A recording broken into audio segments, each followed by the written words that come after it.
திரு எடப்பாடி அவர்களும் சேர்ந்து குறுக்கு வழியில் ஆட்சி அமைக்க முயற்சி செஞ்சுட்டு இருக்காங்கன்னு சொல்லிட்டு இருந்தோம். அதுதான் இன்னைக்கு அதோடைய வெளிப்பாடு.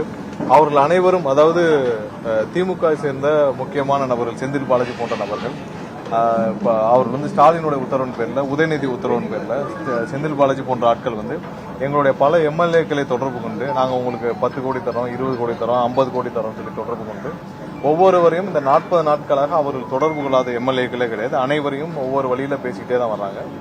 நாங்கள் கண்டிப்பாக இதை சட்டப்பூர்வமாக நடவடிக்கை எடுக்கணுன்ற பட்சத்தில் ஒரு எம்எல்ஏ, எங்களுடைய எம்எல்ஏ அவரிடம் தொடர்பு கொண்டு அவர் வேண்டாம்னு சொன்ன பிறகு அவரை இவர்கள் மிரட்டும் தோணியில் பேசியிருக்கிறார்கள். அவர் கொடுத்த புகாரின் அடிப்படையில் இன்னைக்கு கையும் களவுமாக அந்த பணம் கொடுக்க முற்பட்ட யார் யாரெல்லாம் அதற்கு அந்த குதிரை பேரத்திற்கு பேசினார்களோ அவர்களை காவல்துறை கைது செய்திருக்கிறது. அந்த நபர் நரேஷ் என்ற நபர் கூட, நரேஷ், தியாகராஜன், ஒரு 3 பேர் கைது செய்யப்பட்டிருக்கிறார்கள். ஸோ இந்த நரேஷ் என்ற அவர் நேரடியாக செந்தில் பாலாஜியுடன் அவருடைய தம்பி அசோக்குடனும் நெருங்கிய தொடர்பில் இருப்பவர். அவருடன் தினமும் பேசியிருக்கிறார். ஒவ்வொரு நாளும் இது தொடர்பாக எல்லா கம்யூனிகேஷனையும் பண்ணியிருக்கிறாரு. எப்பப்போ யார் யாரிடம் எவ்வளவு பணம் கொடுக்கணும், எந்தெந்த எம்எல்ஏ நான் வாங்க போறோம், இந்த மாதிரியான வேலையில செஞ்சிருக்காங்க. ஸோ இது தொடர்பாக காவல்துறை 3 பேரை கைது செய்திருக்கிறது. மேலும் இது சம்பந்தமாக விரிவான விசாரணை நடைபெற்று வருகிறது.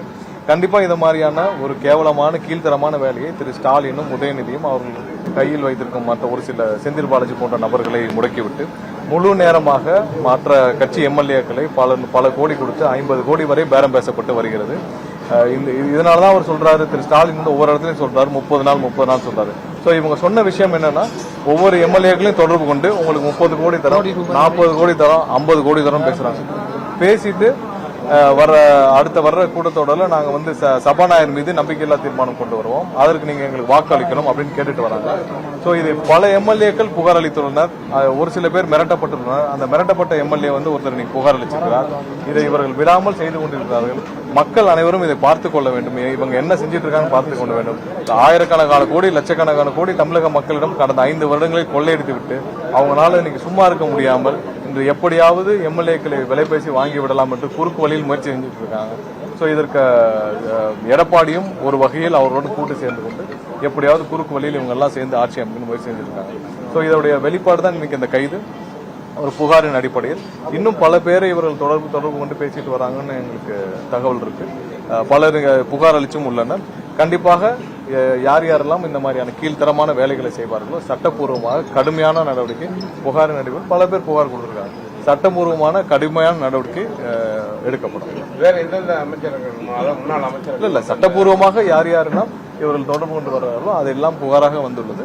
யார் யாருக்கெல்லாம் இவங்க யார் யார் தொடர்பு இருக்காங்களோ கண்டிப்பாக அதில் காவல்துறை ஏதாவது ஆதாரத்தை கைப்பற்றும் பட்சத்தில் கண்டிப்பாக கைது செய்யப்பட்டு கடுமையான நடவடிக்கை எடுக்கும். ஏன்னா நேரடியாக ஒரு எம்எல்ஏ பர்ச்சேஸ் பண்றதுக்கு நேரடியாக பணம் கொடுக்க முற்பட்டார்கள் என்றால் அதற்கு நேரடியாக செந்தில் பாலாஜியின் அடுத்த அளவில் இருக்கிற நபர்கள், செந்தில் பாலாஜி கூடயே இருக்கும் நபர்கள், இன்னும் கூடயே சுற்றும் நபர்கள், செந்தில் பாலாஜியுடைய அனைத்து போக்குவரத்தையும், அனைத்து பணத்தையும், அனைத்து கரூர் கம்பெனி என்ற பெயரில் யார் யாரெல்லாம் இங்கே கரூர் கேங்கு, கரூர் கம்பெனி நடத்திட்டு இருந்தாங்களோ அந்த நபர்கள் எல்லாம் இதில் நேரடியாக தொடர்பில் இருக்கிறார்கள் என்ற தகவல் எங்களுக்கு வந்துட்டு இருக்கு. கண்டிப்பாக அனைவர் மீதும் காவல்துறை, கண்டிப்பாக சட்டப்பூர்வமாக காவல்துறை இதில் தொடர்புள்ள அனைவரையும் கைது செய்ய வேண்டும்.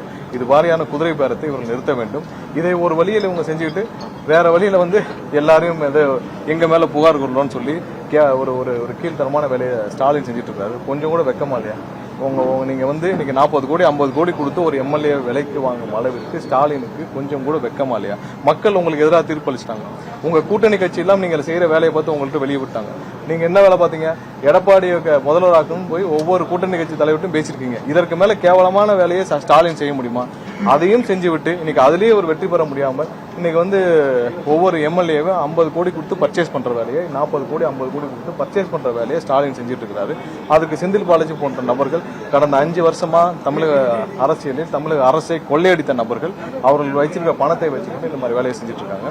இன்னைக்கு நேரடியாக செந்தில் பாலாஜி தொடர்புடைய ஒரு நபர் பேரம் பேசியதெல்லாம் நம்ம கண்டுபிடிக்கப்பட்டோம். இன்னும் எத்தனை பேர் இது மாதிரி பேரம் பேசிட்டு இருக்காங்க? யாராலும் ஒண்ணு மட்டும் ஸ்டாலின் புரிஞ்சுக்கணும், எங்களுடைய எம்எல்ஏக்கள் எல்லாம் வந்து 3 லட்சம் 4 லட்சம் செலவு பண்ணி உங்களை மாதிரி 1000 கோடி இல்ல 500 கோடி வந்து ஒரு மாவட்டத்துக்கு செலவு பண்ணலாம் இங்க யாரும் இல்ல. 3 லட்சம் 4 லட்சம் செலவு பண்ணி தான் எங்க எம்எல்ஏ ஆனாங்க. அடுத்த தேர்தலும் நாங்கள் இப்படித்தான் எதிர்கொள்வோம். ஒவ்வொரு தேர்தலும் நாங்க எங்க எம்எல்ஏலாம் 2 லட்சம் 3 லட்சம் செலவு பண்ணி அவங்களால முடிஞ்சளவு பிரச்சாரத்தை பண்ணிடுவாங்க. மக்கள் எங்களுக்கு வாக்களித்திருக்காங்க. மக்கள் அனைவரும் 100% நம்பிக்கையோட எங்களுக்கு வாக்களிச்சிருக்காங்க.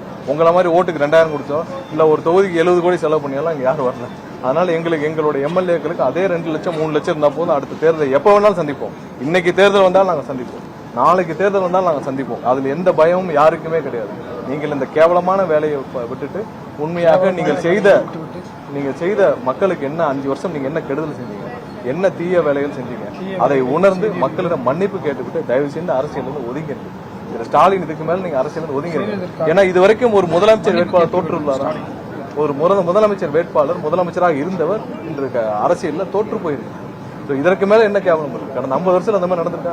50 வருஷத்துல ஒரு திமுகவுடைய ஒரு முதலமைச்சர் வேட்பாளர் தோற்று போயிருக்கார். அதுதான் மக்கள் உங்களுக்கு கொடுத்த ஒரு பாடம். இதற்கு மேல திருந்துங்க. இதுக்கு மேல உங்களுக்கு வந்து அடுத்த வர சந்ததியை ஒழுங்கா வழிகாட்டுங்க.